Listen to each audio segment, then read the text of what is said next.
2015 в незаглавие. Януари. Шок. 12-то бебе на 2015 година, ислямски фундаменталист.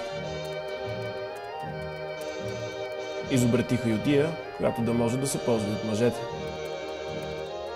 Радикалният ислям ще бъде подигран и днес, въпреки калашниците.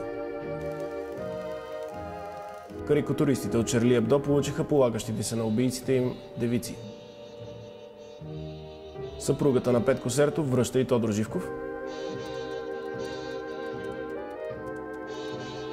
Папата нарисува карикатура на атеисти, черпиха го бира.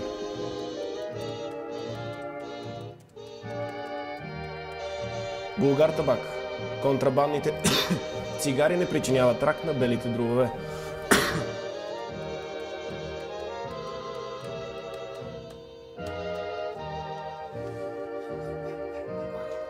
Държавата налага всеки ред програмен код с ДДС, а IT фирмите били богати.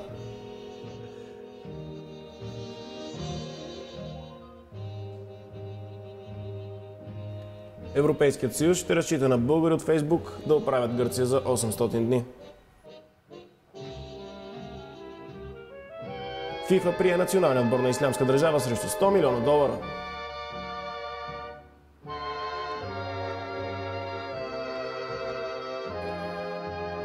10 не съвета. Как да не се напрягаме, че живеем с жена.